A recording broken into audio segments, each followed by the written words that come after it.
십자가 우리가 생각할 때에 세상에 속한 욕심을 헛된 줄 알고 버리네. 죽으신 구주 밖에는 자랑을 말게 하소서. 보혈의 공로 힘입어 교만한 마음을 버리네. 못 박힌 손발 보니 큰 자비 나타내셨네.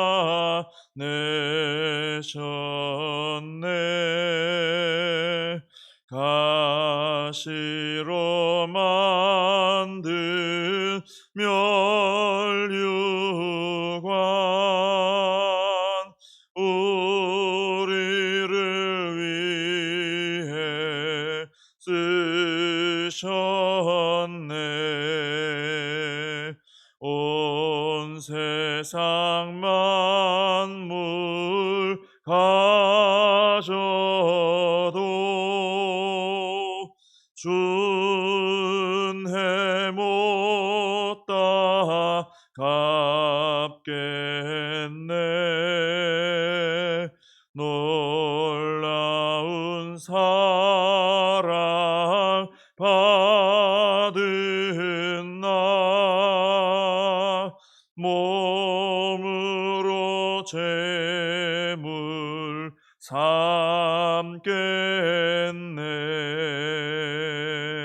아멘.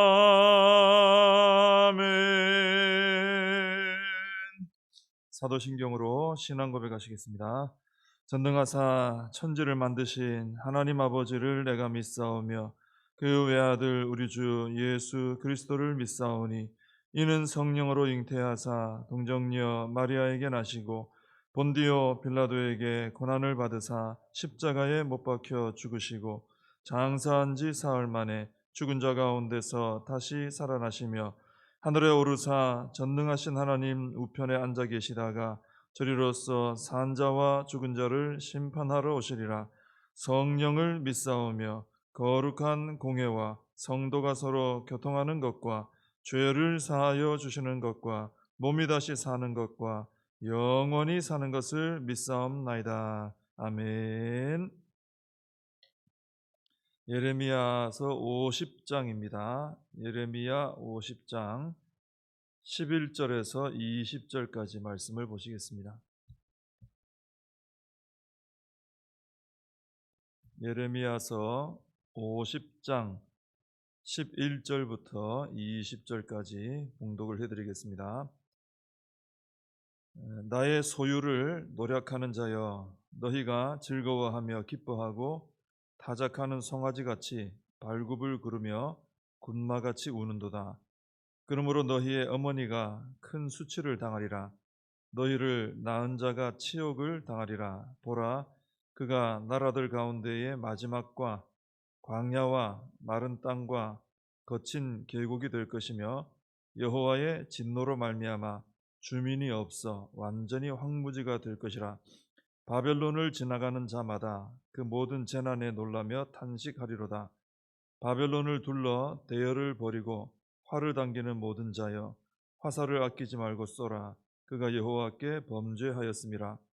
그 주위에서 고함을 지르리로다.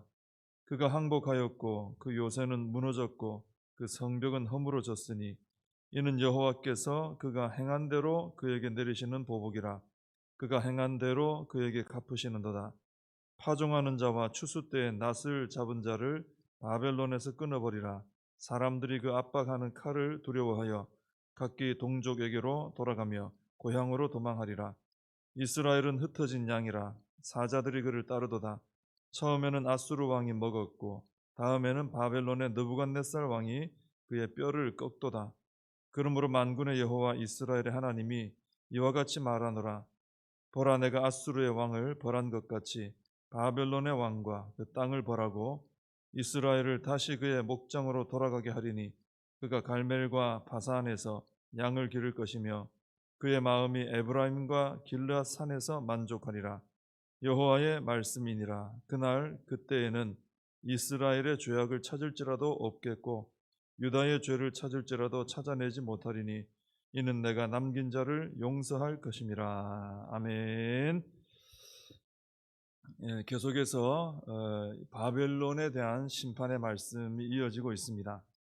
오늘 그 11절에 보시면 하나님께서 바벨론을 심판하시는 이유가 하나 나오는데 나의 소유를 노력하는 자여라고 했습니다. 나의 소유는 이제 하나님의 백성을 말하는 것이죠. 유다를 말하는 것인데 바벨론이 하나님의 소유가 되는 유다를 노략질했기 때문에 심판을 받는 것이다. 이렇게 말씀하고 계십니다. 물론 이 바벨론은 유다를 심판하는 도구로 사용된 나라입니다. 그렇지만 바벨론이 의로운 나라이기 때문에 그런 도구로 사용된 것은 아닙니다. 14절에 보면은 바벨론이 여호와께 범죄하였습니다라고 분명히 나와 있습니다. 하나님의 백성이 죄에서 떠나질 않으니까 하나님께서는 이제 백성들을 깨우쳐 주셔야 되는 거죠. 그래서 바벨론을 도구로 사용하신 것뿐입니다. 바벨론이 너무나 착하고 선하고 의롭고 죄가 없고 그래서 쓰신 게 아니고 바벨론이 이제 백성들을 깨우치게 하려고 그때 강한 나라인 바벨론 쓰신 거죠. 근데 바벨론 자체만 놓고 보면은 하나님 앞에 심판을 받아 마땅한 나라였다는 것입니다. 굉장히 악한 나라라는 것이죠. 사실 이 바벨론은 그 하나님의 소유 백성들을 노력할 때 굉장히 잔인한 그런 모습을 보여줍니다. 11절에 보면은 유다를 노력하면서 즐거워하고 기뻐하고 송아지같이 뛰놀았다 하는 그런 표현을 하고 있습니다. 유다를 가서 이제 죽이고 또 포로로 끌고 가고 하면서 굉장히 즐겼다는 거죠. 그 악한 것을. 실제로 이 바벨론이 유다를 침략했을 때 전에 우리가 한번 보셨습니다마는 유다의 그 마지막 왕인 시드기야의 눈앞에서 왕이 아버지가 보는 앞에서 그 아들들 왕자들을 다 죽이죠. 그리고 그 자리에서 아들들이 내 눈앞에서 죽는 걸 본 것이 이제 마지막으로 본 것인데 그리고는 바로 그 아버지 시드기야의 눈을 다 뽑아버리죠. 그리고는 이제 왕과 백성들을 이끌고 이제 포로로 끌고 갑니다. 굉장히 그 하는 방식이 아주 잔인합니다. 이렇게 잔인하고 또 교만한 그런 바벨론이기 때문에 하나님께서는 12절에서 너희가 수치를 당하고 치욕을 당할 것이다 라고 하십니다. 그리고 바벨론이 나중에는 결국 마지막이 될 것이다. 이 말은 지금은 바벨론이 강하기 때문에 으뜸이다 이거죠. 누구도 못 따라오죠. 근데 나중에는 꼬리가 된다는 거예요. 그리고 광야가 되고 마른 땅이 되고 거친 계곡이 되고 하나도 좋은 게 없는 거죠. 아주 메마른 것이 이런 나라가 된다는 것입니다. 그래서 13절에 보면 나중에 완전히 황무지가 될 것이다. 누구 하나 살지 않는 황무지. 그리고 사람들이 지나가면서 예전에는 야 바벨론이다. 야 여기 사는 사람들 정말 행복하겠다. 이 나라 정말 강대국이다 이랬는데 나중에 하나님 심판이 임하면 지나가면서 다들 놀라는 거죠. 이렇게 무너질 수가 있나. 그리고 탄식을 하는 거죠. 조롱도 하고 이렇게 하겠죠. 이 13절에 보면은 바벨론에 일어난 이 모든 일이 무엇 때문에 일어났느냐 말씀하기를 여호와의 진노로 말미암아 일어났다. 하나님께서 진노하시니까 진노의 대상이 되니까 아주 이 완전히 무너져 내리는 이런 이 결과가 나온다는 거죠. 그래서 중요한 것은 지금 내 형편이 어떠냐? 바벨론처럼 내가 지금 강대국이고 남들보다 앞서가고 그죠? 나 강대국의 안에 사니까 평안하고 문제도 없겠죠. 지금 내가 그런 상태냐? 이게 중요한 게 아니라는 거죠. 한 개인 차원에서 볼 때도 지금 내가 뭐 강하냐, 성공했냐, 높은 자리에 있냐, 많은 걸 소유했냐, 뭐 지금 내 그 어떤 형편이 중요한 게 아니라 정말 중요한 것은 내가 지금 또 우리나라가 지금 하나님의 진노를 사는 삶을 살고 있느냐, 아니면 하나님의 복을 받을 삶을 살고 있느냐, 이게 참 중요하다는 것이죠. 거기에 따라서 결국 마지막의 결과가 달라질 것이기 때문에 그렇습니다. 이 바벨론 같은 나라는 지금은 강대국이고 편안하고 지금은 뭐 남들보다 앞서가고 했죠. 그러나 그 바벨론이 하나님 앞에 진노를 살 일만 잔뜩 쌓고 있었던 거죠. 그러니 결국은 무너지는 것입니다. 그래서 내가 지금 어떤 삶을 살고 있느냐, 내가 지금 뭐 여러 가지로 형편이 뭐 좋다 하든지 아니면 내가 지금 안 좋든지 뭐 그런 것이 지금 현재 중요하기보다는 내가 지금 하나님의 복이 임할 그런 삶을 살아가고 있느냐, 또 하나님 앞에 반대로 진노를 살 삶을 살고 있느냐, 그걸 우리가 유의를 해야 된다는 것입니다. 지금 형편이 아니라 결국을 봐야 되니까. 그래서 우리는 내 삶의 마지막이 바벨론처럼 수치스러운 황무지 같은 삶이 되지 않고 정말 하나님 앞에 복된 그런 삶으로 내 삶이 마지막을 결말을 맺을 수 있는 이런 삶을 살아가야 한다라는 것입니다. 15절에 보시면은 여호와께서 그가 행한 대로 그에게 내리시는 보복이라. 이 바벨론에 대한 심판이 바벨론이 행한 대로 해주는 보복이라는 거죠. 그가 행한 대로 갚으시는도다 그랬습니다.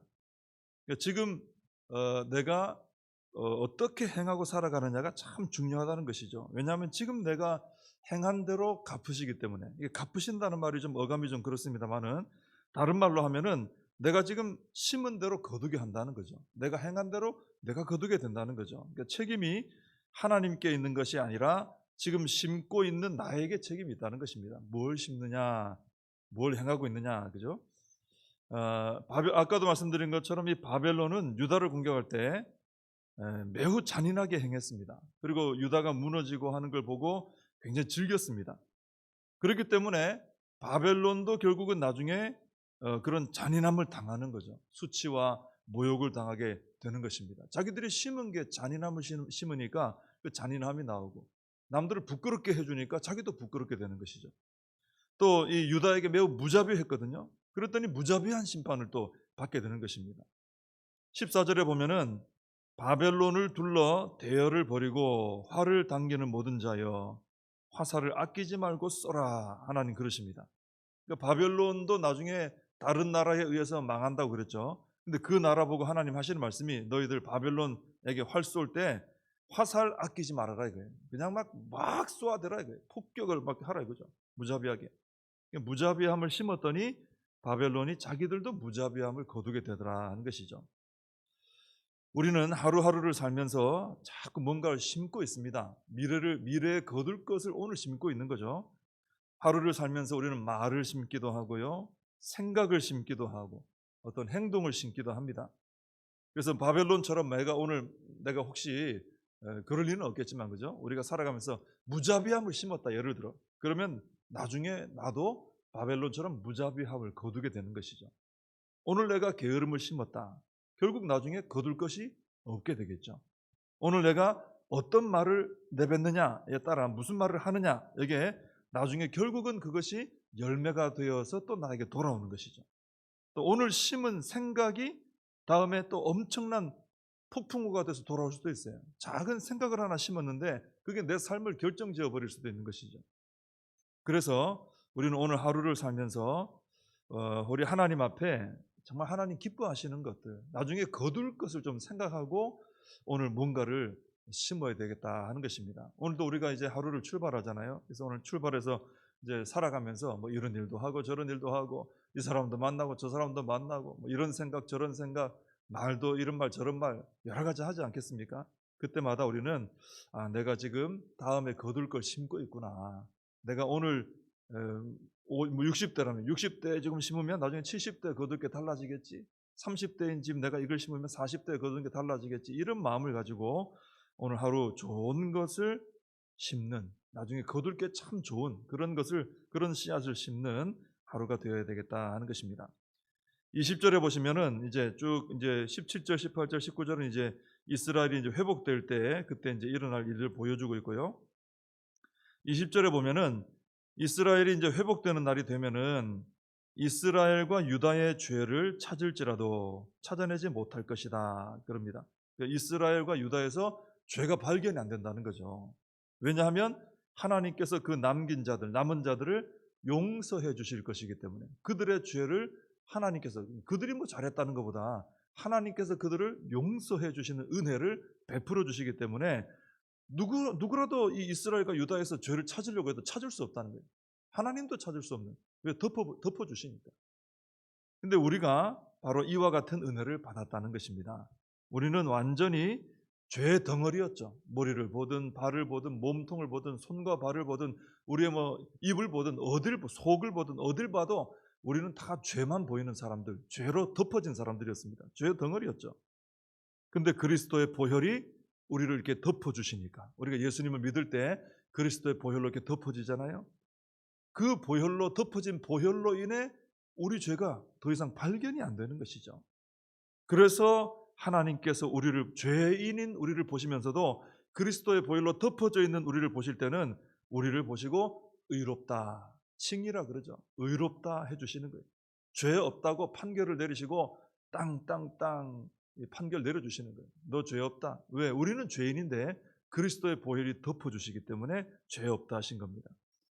우리의 행위가 아니라 그리스도의 보혈을 의지함으로 그렇게 되는 것이죠.